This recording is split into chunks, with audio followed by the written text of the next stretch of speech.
എല്ലാവർക്കും നമസ്കാരം. കോൺഫിഡൻസ് എന്ന് പറയുന്ന ഒരു വാക്കിന്റെ അർത്ഥം എല്ലാവർക്കും അറിയോ? അറിയാത്തവരും ഉണ്ടാവില്ലേ? നമ്മുടെ ചാനലൊക്കെ കാണുന്നവര് കുറേ പ്രായമായ ആളുകളൊക്കെ ഉണ്ടാവും. അതിൽ ചിലപ്പോൾ ഇത്തരം വാക്കുകളുടെ അർത്ഥങ്ങളൊന്നും അറിയുണ്ടാവില്ല. പക്ഷേ ആത്മവിശ്വാസം എന്ന് പറഞ്ഞാൽ എല്ലാവർക്കും മനസ്സിലാവൂല്ലേ?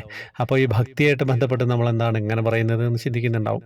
ആദ്യമേ പറയട്ടെ, ത്രിമധുരം ചാനൽ ഒരു വർഷമായിട്ട് കൃഷ്ണാനുഭവങ്ങൾ പറഞ്ഞുകൊണ്ടിരിക്കുകയാണ്. എല്ലാവരും കേൾക്കുക, എല്ലാവരിലേക്കും എത്തിക്കുക. നിങ്ങളുടെ അനുഭവങ്ങൾ അയച്ചു തന്നതൊക്കെ എന്നെ ഒന്ന് ഓർമ്മപ്പെടുത്തുക. ഞാൻ നിങ്ങളോട് വീണ്ടും വീണ്ടും പറയും.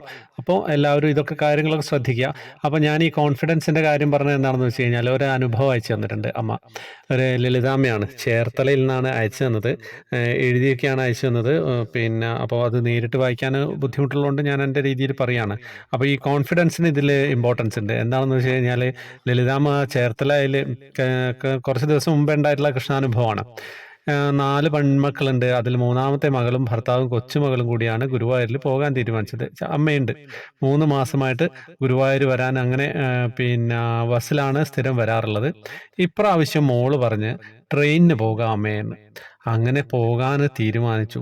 ട്രെയിനിൽ പോകാൻ തീരുമാനിച്ചു എന്നേ ഉള്ളൂ. ട്രെയിനിൽ ടിക്കറ്റ് കിട്ടിയില്ല, റൂം കിട്ടിയിട്ടില്ല, ദർശനം കിട്ടുമോ എന്നറിയില്ല, ഒന്നും കിട്ടുമോ എന്നറിയില്ല. അപ്പം മോള് പറഞ്ഞ്, അമ്മേ നമ്മൾ ബുക്ക് ചെയ്തിട്ടൊന്നും കിട്ടിയില്ലല്ലോ, നമുക്ക് പിന്നീട് ഒരിക്കൽ പോകാമെന്ന്. അപ്പം അമ്മ പറഞ്ഞു, മോളെ നമ്മൾ പോകാൻ തീരുമാനിച്ചില്ലേ, ബാക്കിയൊക്കെ ഭഗവാന്റെ കയ്യിലല്ലേ, അപ്പോൾ അത് നമുക്ക് ഭഗവാന് വിട്ടുകൊടുക്കാം, നമുക്ക് അങ്ങോട്ട് പോകാമെന്ന് പറഞ്ഞു. എങ്കിലും മക്കൾക്ക് ഒരു താല്പര്യക്കുറവുണ്ടായിരുന്നു. എങ്കിലും ഞങ്ങൾ അങ്ങോട്ട് പോയി. ഗുരുവായൂരിലേക്ക് പോകാൻ ആദ്യം റെയിൽവേ സ്റ്റേഷനിലെത്തിയപ്പോൾ എന്താ സംഭവം? ഞങ്ങൾക്കായിട്ട് ട്രെയിനിൽ കാത്തു വെച്ചിരുന്നു ഗുരുവായൂരപ്പൻ സീറ്റ് എന്നുള്ളതാണ് സത്യം.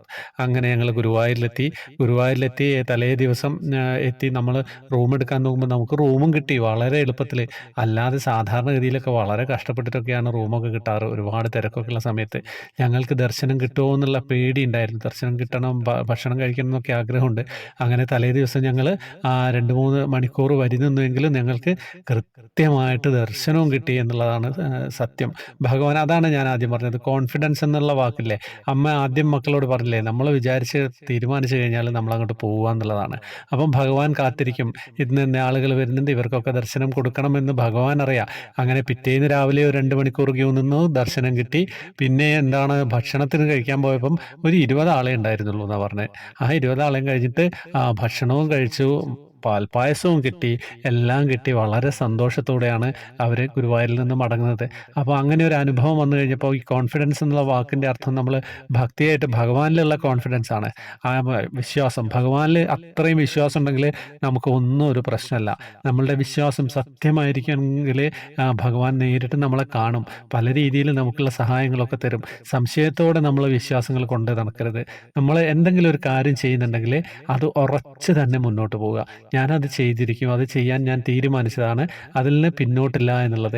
അതിൻ്റെ ഉപദേശങ്ങൾ നിങ്ങൾക്ക് സ്വീകരിക്കാം. അതിലിങ്ങനെ ഇങ്ങനെയുണ്ട്, നല്ല അറിവുള്ള ആളുകൾ പറയുമ്പോൾ ഉപദേശങ്ങളൊക്കെ സ്വീകരിച്ച് കോൺഫിഡൻസോടൊക്കെ മുന്നോട്ട് പോവുക. അപ്പോൾ ആ വാക്ക് നിങ്ങളെല്ലാവരും മനസ്സിൽ എപ്പോഴും സൂക്ഷിക്കുക. ആത്മവിശ്വാസം ഉണ്ടാവുക എന്നുള്ളതാണ്. ജീവിക്കാനുള്ള ആത്മവിശ്വാസം തന്നെ വേണം എന്നുള്ളതാണ്. ജീവിക്കാൻ മുന്നോട്ട് പോകാൻ പല പ്രതിസന്ധി ഘട്ടങ്ങളിലും നമ്മൾ തളർന്നു പോകൂലേ. അങ്ങനെ തളർന്ന ഒരാളുണ്ടായിരുന്നു. ആരായിരുന്നു? നമ്മുടെ അർജുനല്ലേ. അർജുനനെ കൊടുത്ത ആത്മവിശ്വാസം കൊടുത്ത ഭഗവാൻ ഇതിൽ കൂടുതലായിട്ട് നമുക്ക് വേറെ ഒന്നും എവിടുന്നും കിട്ടാനില്ല. ആ കാര്യങ്ങൾ ഭഗവത്ഗീത പഠിക്കണമെന്നൊക്കെ പറയുന്നത് അതാണല്ലേ. ആ തളർന്നിരുന്ന അർജുനെ എങ്ങനെയാണ് ഭഗവാൻ ഉയർത്തെഴുന്നേൽപ്പിച്ചത്, യുദ്ധത്തിന് വേണ്ടിയിട്ട് പ്രാപ്തമാക്കിയത് എന്നുള്ളത് എല്ലാവർക്കും അറിയാം. അതിൽ കൂടുതൽ കോൺഫിഡൻസ് നൽകുന്ന, പോസിറ്റീവായിട്ട് നമ്മളെ അങ്ങനെ നമ്മളുടെ വൈബിന് നമ്മളെ ഒരു വൈബ്രേഷനാണ് ഭഗവത്ഗീത പഠിച്ചു കഴിയുമ്പം എനിക്കിതൊക്കെ ചെയ്യാൻ കഴിയുമെന്നുള്ള ആ ഒരു ആത്മവിശ്വാസത്തോടെ മുന്നോട്ട് പോകാൻ പറ്റിയാൽ വേറെ എന്താ പറയാനുള്ളത്. ഞാൻ നിങ്ങളെ ഉപദേശിക്കാൻ ഞാൻ ആരുമല്ല. നിങ്ങൾക്ക് കൂടുതൽ അറിവുള്ള ആളുകളൊക്കെ തന്നെയാണ് ഈ ചാനൽ കാണുന്നത് എന്നറിയാം. എനിക്ക് അത്ര അറിവുകളൊന്നുമില്ല. പക്ഷേ ചെറിയ കാര്യങ്ങൾ വരുമ്പം അതിൻ്റെ കൂടെ ഇത്തരം കാര്യങ്ങൾ നിങ്ങളോട് പറയുകയാണ്.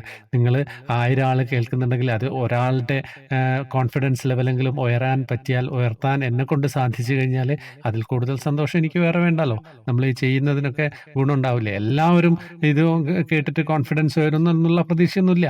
എങ്കിലും ഒരാൾക്കെങ്കിലും നാളെ ജീവിതത്തിൽ ഒരു സ്റ്റെപ്പ് മുന്നോട്ട് വെക്കാൻ എടുക്കാനുള്ള കോൺഫിഡൻസ്, ഉറച്ച ഒരു തീരുമാനം എടുക്കാൻ നിങ്ങൾ ചെയ്യുന്ന ജോലി അതെന്ത് തന്നെയായാലും, നിങ്ങളിപ്പോൾ ടൈലറായിരിക്കാം, വേറെ എന്തെങ്കിലും ജോലി ചെയ്യുന്നവരായിരിക്കാം, ഓഫീസിൽ വലിയ ഓഫീസുകളിൽ വർക്ക് ചെയ്യുന്നവരായിരിക്കാം, നാളത്തെ ടാസ്ക് എന്ത് ചെയ്യുമെന്ന് ചിന്തിച്ചിരിക്കുന്നവരായിരിക്കാം. പക്ഷേ അതൊക്കെ കോൺഫിഡൻസോടൊക്കെ നേരിടുക. നിങ്ങൾക്കായിട്ട് ഭഗവാൻ എന്തോ വെച്ചിട്ടുണ്ട്.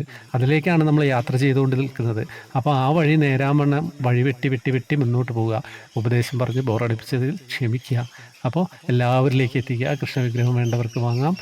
വാട്സപ്പ് നമ്പറിലൂടെ വന്നാൽ ഗ്രൂപ്പിൽ ജോയിൻ ചെയ്യാം. പ്രീമിയം മെമ്പർഷിപ്പ് യൂട്യൂബിലുള്ളവർക്കാണ് ഗ്രൂപ്പിൽ അവസരം ഉണ്ടാവുക. ഹരേ കൃഷ്ണ.